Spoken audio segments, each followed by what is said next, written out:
ಕಾರ್ಯಕ್ರಮಗಳನ್ನ ಮಾಡ್ತಾ ಇರ್ತೀವಿ. ಆ ಕಾರ್ಯಕ್ರಮಕ್ಕೆ ಜನರನ್ನು ಒತ್ತಾಯಪೂರ್ವಕ ಕರ್ಕೊಂಡ್ಬಂದು ಕುಂಡ್ರಿಸಿ ಅವ್ರನ್ನ ಎದ್ದೊಬ್ಬಡಿ ಕೂತ್ಕೊಳಪ್ಪ, ಒಂದು ಅರ್ಧ ಗಂಟೆ ಮುಗಿದೋಯ್ತು, ಇನ್ನೇನು ಮುಗಿದೋಯ್ತು, ಇದು 10 ನಿಮಿಷ ಮುಗೀತು, ಇದು 5 ನಿಮಿಷ ಮುಗೀತು ಅಂತ ಹೇಳ್ತೀವಿ. ಇಲ್ಲಿ ಆ ತರ ವಾತಾವರಣ ಇಲ್ಲ. ಆನಂದವಾಗಿ ನಾವು ನಿಧಾನ ಎಷ್ಟು ಮಾತಾಡ್ಬೋದು, ಕೆಲವು ಎಷ್ಟು ಮಾತಾಡೋರು ಕೂಡ ಇಲ್ಲಿರ್ತಕ್ಕಂಥ ಎಲ್ಲ ಗಟ್ಟಿ ಕಾಲಗಳೇ ಇರ್ತಾರೆ. ಹಾಗಾಗಿ ಇವತ್ತು ವೇದಿಕೆ ಮೇಲೆ ನೆತ್ತಿರ್ತಕ್ಕಂಥ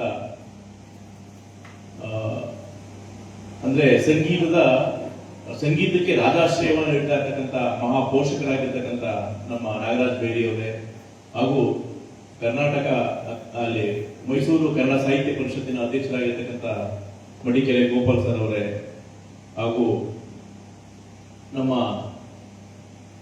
ಏನು ಇವತ್ತು ಪತ್ರಿಕೋದ್ಯಮದಲ್ಲಿ ಮೈಸೂರಿನಲ್ಲಿ ತಮ್ಮದೇ ಆಗಿರ್ತಕ್ಕಂಥ ವಿಶಿಷ್ಟ ವ್ಯಕ್ತಿತ್ವವನ್ನು ಉಳಿಸಿಕೊಂಡಿರ್ತಕ್ಕಂಥ ಕನ್ನಡಪ್ರಭ ಸಂಪಾದಕರಾಗಿರ್ತಕ್ಕಂಥ ಅಂಶಿ ಪ್ರಸನ್ನ ಕುಮಾರ್ ಅವರೇ, ಹಾಗೂ ಹಿರಿಯರು ಚಿಂತಕರು ಆಗಿರ್ತಕ್ಕಂಥ ರಾಜಾರಾಮ್ ವಾಜಪೇಯಿ ಅವರೇ, ಹಾಗೂ ಹಿರಿಯರಾಗಿರ್ತಕ್ಕಂಥ ಜಯಪ್ಪ ಹೊನ್ನಾಳಿ ಅವರೇ, ಹಾಗೂ ನಮ್ಮ ತೀರ್ಪುಗಾರರಾಗಿರ್ತಕ್ಕಂಥ ರಾಜೇಶ್ ಅವರೇ, ಹಾಗೂ ವೇದಿಕೆ ಮೇಲಿರ್ತಕ್ಕಂಥ ಎಲ್ಲ ಗಣ್ಯರೇ, ಹಾಗೂ ವೇದಿಕೆ ಮುಂದೆ ಈಗ ಆಡ್ಲಿಕ್ಕೆ ಮತ್ತೆ ಕೇಳಲಿಕ್ಕೆ ಬಂದಿರತಕ್ಕಂಥ ಗಾಯಕರೇ, ಶ್ರೋತೃಗಳೇ, ನಿಜವಾಗ್ಲೂ ಕರ್ನಾಟಕಕ್ಕೆ ತನ್ನದೇ ಆಗಿರ್ತಕ್ಕಂಥ ದೊಡ್ಡ ಇತಿಹಾಸ ಇದೆ. ಅದರಲ್ಲೂ ಬಹಳ ಪ್ರಮುಖವಾಗಿ ಸುಗಮ ಸಂಗೀತ ಅಂತಕ್ಕಂಥದ್ದು ಜನಸಾಮಾನ್ಯರ ಸಂಗೀತ. ಏನು ಶಾಸ್ತ್ರೀಯ ಸಂಗೀತ ಎಲ್ರಿಗೂ ಒಲಿಯಲ್ಲ. ಶಾಸ್ತ್ರೀಯ ಸಂಗೀತ ಅಂತಕ್ಕಂಥದ್ದು ಎಲ್ರಿಗೂ ಇಷ್ಟನೂ ಆಗಲ್ಲ. ಸುಗಮ ಸಂಗೀತದ ಇತಿಹಾಸ ನೋಡೋದಾದ್ರೆ ಸುಗಮ ಸಂಗೀತ ಏನಪ್ಪಾ ಅಂತಂದ್ರೆ ಕನ್ನಡ ಸಾಹಿತ್ಯ ಮತ್ತು ಸಂಗೀತದ ಅವಿನಾಭಾವ ಕೊಂಡಿನೇ ಸುಗಮ ಸಂಗೀತ. ಕನ್ನಡ ಸಾಹಿತ್ಯವನ್ನ ಜನಸಾಮಾನ್ಯರ ಬಾಯಲ್ಲಿ ನಲಿಯುವಂತೆ ಮಾಡಿರ್ತಕ್ಕಂಥದ್ದು ಈ ಸುಗಮ ಸಂಗೀತ ಅಂತಕ್ಕಂಥದ್ದು. ನಾವು ಈ ಸುಗಮ ಸಂಗೀತವನ್ನ ಇವತ್ತು ನಾವು ಪಿ ಕಾಳಿಂಗರ ಅವರನ್ನ ನಾವು ನೆನೆಸ್ಕೋಬೇಕು. ಯಾಕಂದ್ರೆ ಅವರನ್ನ ಕರ್ನಾಟಕದ ಸುಗಮ ಸಂಗೀತ ಪಿತಾಮಹರು ಅಂತಾನೆ ಕರೀತಾರೆ. ಪಿ ಕಾಳಿಂಗರ ಅವರ ಮೊದಲು ಏನು ಕುವೆಂಪು ಅವರ ಬಾರಿಸು ಕನ್ನಡ ಡಿಂಡಿಮುವ ಅಂತಕ್ಕಂಥ ಒಂದು ಇವತ್ತಿಗೂ ಕೂಡ ಅದು ಪ್ರತಿ ಮಗುವಿನ ಪ್ರತಿ ಜನಗಳ ಬಾಯಲ್ಲಿ ಅಂತ ನಡೀತಾ ಇರ್ತದೆ. ಹಾಗಾಗಿ ಇವತ್ತು ಮೊದಲು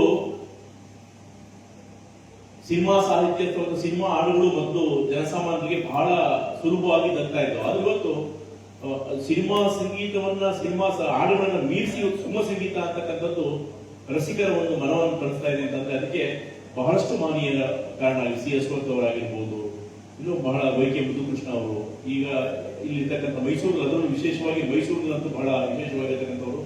ಅದರಲ್ಲಿ ನನಗೆ ಗೊತ್ತಿರಲಿಲ್ಲ ಮೊದಲು, ನಮ್ಮ ಇಲ್ಲಿ ಒಬ್ರು ಟಚ್ ಇರ್ತಕ್ಕಂಥವ್ರು, ನಮ್ಮ ಸಂಗೀತ ಶಿಕ್ಷಕರಾಗಿರ್ತಕ್ಕಂಥ ರವಿ ರಾಜ್ ಅಂತಕ್ಕಂಥವ್ರು ನಮ್ಮ ನಾಗರಾಜ್ ಬೈರಿ ಅವ್ರ ಬಗ್ಗೆ ನಮ್ಗೆ ಬಹಳ ಹೇಳ್ಕೊಟ್ರು. ಅವರು ಇಂಥವ್ರು ಇರ್ತಾರ ಅಂತ ಆಶ್ಚರ್ಯ ಆಯ್ತು ನನಗೆ.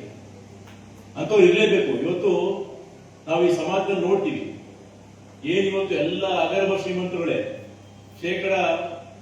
90% 80% ಸಂಪತ್ತು ಕೇವಲ 10% ಜನಗಳ ಹತ್ರ ಶೇಖರಣೆ ಆಗಿದೆ. ಇವತ್ತು ಜನಸಾಮಾನ್ಯರು ತಾವು ಮಧ್ಯಮ ವರ್ಗ ತಾವು ಇರ್ತಕ್ಕಂಥದ್ದೇ ಬರೀ 20% ಸಂಪತ್ತು ಮಾತ್ರ ಇವತ್ತು ನಮ್ಮ ಹತ್ರ ಇರ್ತಕ್ಕಂಥದ್ದು. ಎಷ್ಟೋ ಜನ ದುಡ್ಡು ಜೋಬಲ್ಲಿ ಬಹಳ ಇಟ್ಕೊಂಡಿರ್ತಾರೆ, ಬಹಳ ದೊಡ್ಡ ಸಾಹುಕಾರಗಳು ಕಾಣಿಸ್ಕೊಂಡಿರ್ತಾರೆ. ಆದ್ರೆ ಅವ್ರ ಬುದ್ಧಿ ನೋಡಿದ್ರೆ ಬಹಳ ಬೇಜಾರಾಗ್ತದೆ. 10 ಪೈಸೆ ಖರ್ಚು ಮಾಡಲ್ಲ, 1 ರೂಪಾಯಿ ಯಾರು ಕೊಡಲ್ಲ ಅವರು. ಆದ್ರೆ ನಮ್ಮ ನಾಗರಾಜ್ ಬೇರಿ ಸರ್ ಅಂತವ್ರು ಕೂಡ ಇರ್ತಾರ ಅಂತ ಆಶ್ಚರ್ಯ. ಇವತ್ತು ಇಷ್ಟೊಂದು ಖರ್ಚು ಮಾಡಿ ಏನು ಯಾವುದೋ ಇಲ್ಲದೆ ಸಂಗೀತದಲ್ಲಿ ಆಸಕ್ತಿ ಇರ್ತಕ್ಕಂಥವ್ರು, ಅದು ಅಷ್ಟು ಸಂಗೀತವನ್ನು ಆಡಲ್ವಂತವ್ರು.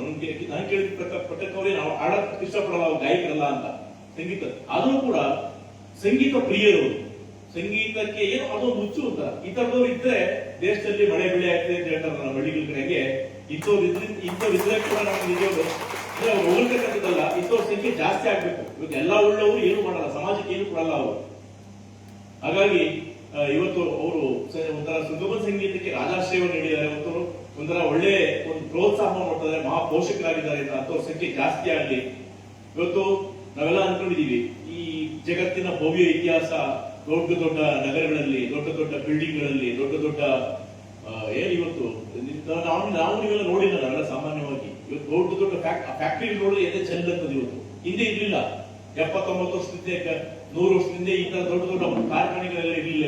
ಇವತ್ತು ಮನುಷ್ಯ ಎಂತ ಮಹೋನ್ನತ ನಾಗರಿಕತೆಗೆ ಮೇಲೆ ಹೋಗಿದ್ದಾನೆ ಅಂತಂದ್ರೆ ಇವತ್ತು ನಾಗರಿಕತೆ ಇಂಪಾಗ ಕೇಳಿಸ್ತದೆ. ಯಾವಾಗ ಮನಸ್ಸು ಚೆನ್ನಾಗಿದ್ದಾಗ ಸಂಗೀತ ಕೇಳುವ ಪ್ರಶಾಂತ ಒಂದು 5 ನಿಮಿಷ ಕೂತ್ಕೊಂಡ್ರೆ ಆನಂದ. ಒಬ್ಬ ಬರ್ತಾನೆ ಧ್ವನಿಗೆ, ಯಾರೊಬ್ಬ ಯುವಕ ಬರ್ತಾನೆ ಬುಲೆಟಲ್ಲಿ, ಅದು ಗಮನಿಸಿದ್ದೇನೆ. ಇವನ್ನೆಲ್ಲ ಬಹಳ ಇತ್ತೀಚಿನ ಮಾಡರ್ನ್ ಕಾರ್ ಬರುತ್ತೆ, ಅದು ಒಳ್ಳೆ ವೀಣೆ ಇದ್ದಂಗೆ, ಅದನ್ನೇ ಆರಿಸ್ಬೋದು. ನಾವು ಯಾರು ಕೂಡ ಅದೇ ತೇಜಸ್ವಿ ಅಂತ ಹೇಳ್ಕೊಂಡು ತೇಜಸ್ವಿರು.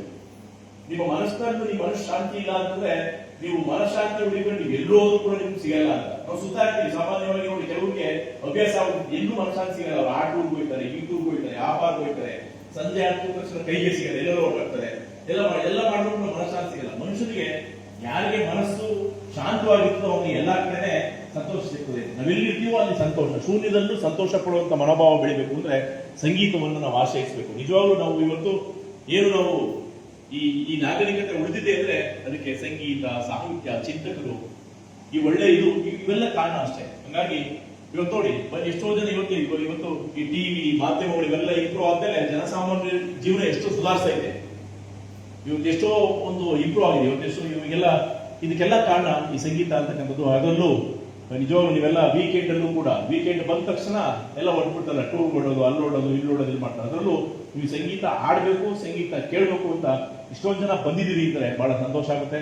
ಅದರಲ್ಲೂ ಈ ಕಾರ್ಯಕ್ರಮವನ್ನ ಆಯೋಜನೆ ಮಾಡೋದು ಬಹಳ ಕಷ್ಟಕ್ಕೆ ನಾವೆಲ್ಲ ಮಾಡ್ತಾ ಇರ್ತೀವಿ. ನಾವು ನಮ್ಮ ಇಲಾಖೆ ಸಮಾಜ ಕಲ್ಯಾಣ ಇಲಾಖೆ ಅಂದ್ರೆ ಕಾರ್ಯಕ್ರಮವನ್ನು ಆಯೋಜನೆ ಮಾಡ್ತಕ್ಕಂಥದ್ದು.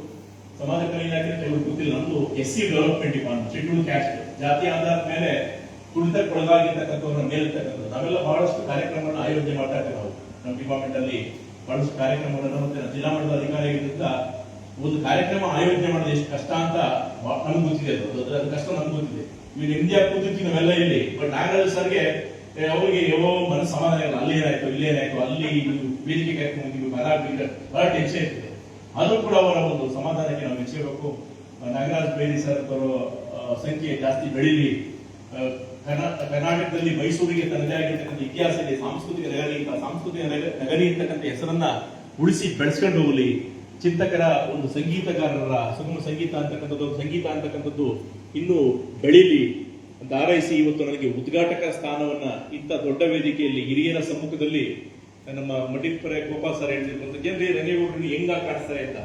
ಹೌದು, ಇಂಥ ದೊಡ್ಡ ಹಿರಿಯರಿರ್ತಕ್ಕಂಥ, ಇಂಥ ಮೇಧಾವಿಗಳಿರ್ತಕ್ಕಂಥ ಒಂದು ಸ್ಥಳದಲ್ಲಿ ನನ್ನಂತ ಕಿರಿಯರಿಗೆ ಒಂದು ಈ ಉದ್ಘಾಟನಾ ಭಾಷಣ ಮಾಡಕ್ಕೆ, ಉದ್ಘಾಟನೆ ಮಾಡ್ಲಿಕ್ಕೆ ಅವಕಾಶ ಕಲ್ಪಿಸಿಕೊಟ್ಟಂತ ನಾಗರಾಜ್ ಬೇರೆಯವರಿಗೆ, ವೇದಿಕೆ ಮೇಲಿರ್ತಕ್ಕಂಥ ಎಲ್ಲ ಗಣ್ಯರಿಗೆ, ವೇದಿಕೆ ಮುಂಭಾಗ ಇರ್ತಕ್ಕಂಥ ಎಲ್ಲ ಗಾಯಕರಿಗೆ, ಶ್ರೋತೃಗಳಿಗೆ ಹಾಗೂ ಆಯೋಜಕರಿಗೆ ವಂದಿಸಿ ಇದೇ ತರ ಮುಂದುವರಿಲಿ, ಈ ಸತ್ಸಂಪ್ರದಾಯ ಕಂಟಿನ್ಯೂ ಆಗಲಿ, ಮುಂದಿನ ಪೀಳಿಗೆಗೆ ರವಾನೆ ಆಗಲಿ ಅಂತ ಹೇಳ್ತಾ ನಾನು ಎರಡು ಮಾತನ್ನು ಮುಗಿಸ್ತೀನಿ. Thank you.